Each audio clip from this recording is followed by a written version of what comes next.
going to talk about transcribing.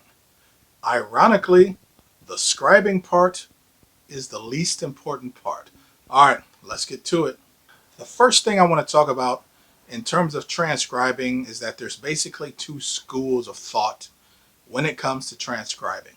If your goal is to write and sell transcription books, first and foremost, you have an obligation to get it right. Get it right. Use whatever technology it takes for you to get it right. Slow it down, speed it up, modulate, do whatever it takes to get it correct. You owe it to yourself. You owe it to the people that will buy the transcription book. You owe it to the people or person that wrote the songs or even did the arrangement. So that's a little different kind of thing in general to why people click on these types of videos to learn about transcribing. Okay, the other side is transcribing for the purpose of becoming a better musician.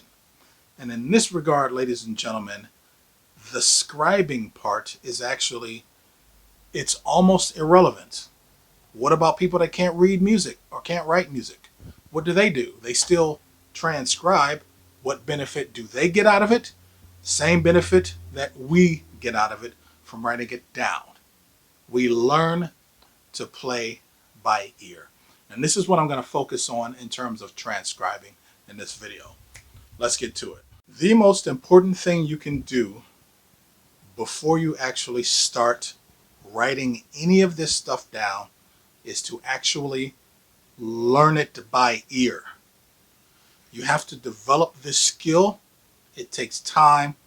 It is absolutely by far one of the most, if not the most beneficial skill that you can use in order to become a better musician, because you just have to apply so many disciplines all at once in order to get good. Listening, playing it back, you're learning songs, you're learning to adapt on the fly. I have an old school device here. I highly advise that you get yourself one of these. This is just an old school radio with an antenna.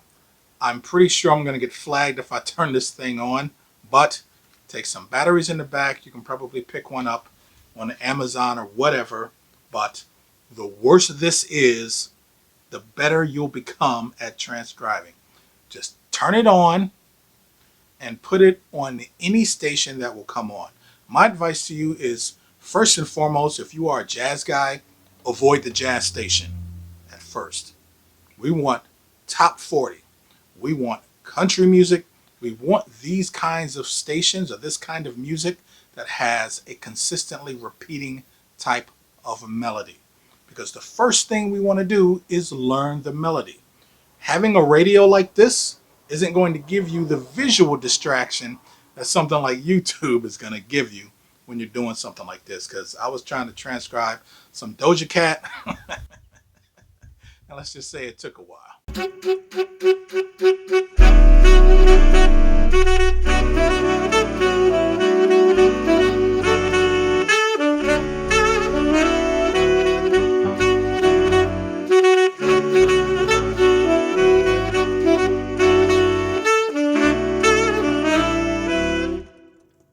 But at any rate, you don't want the visual distraction, and you do not want the ability to stop and rewind or pause.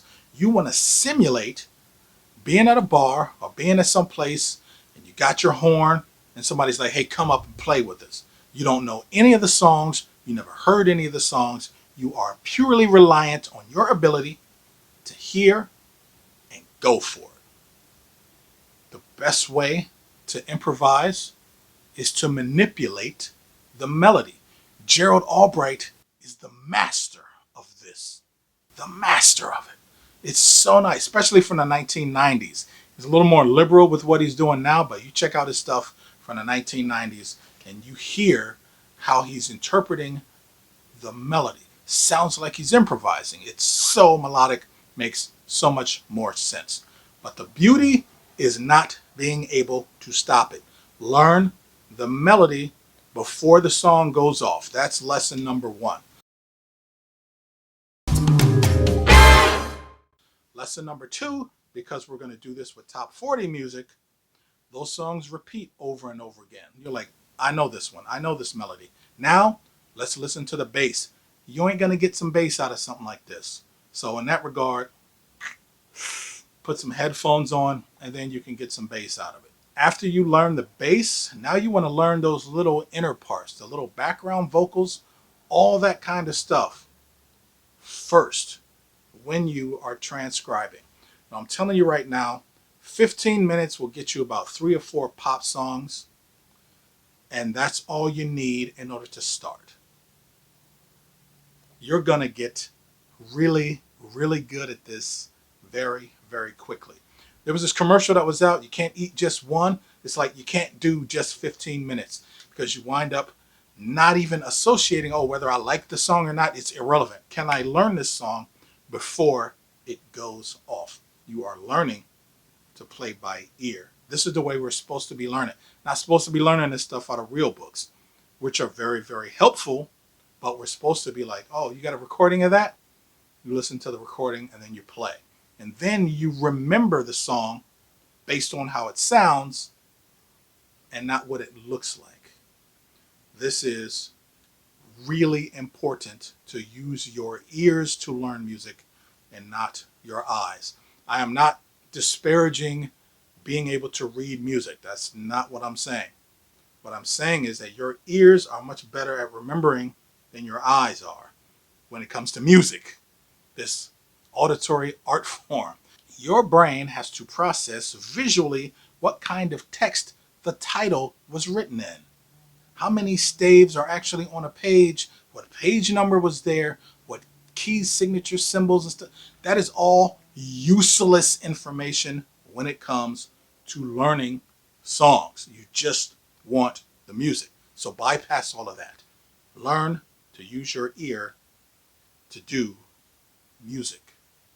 Okay, let's move on. So I talked about not listening to a jazz station at first, because the format of a jazz station, traditional jazz anyway, is going to be the melody played once, 15 minutes of soloing, and then the melody on the way out. And we want, when we're starting with this, to just process stuff very quickly. Get it and go. Move on to the next one and go.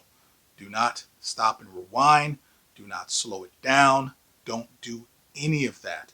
It's important that you, personally, I think you should never do that unless you're actually writing transcription books, because not knowing what it is and having to slow it down is a reflection of you not being good enough to transcribe that yet.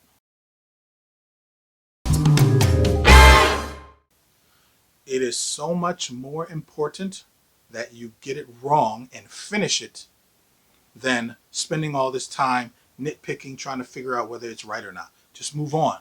Just move on.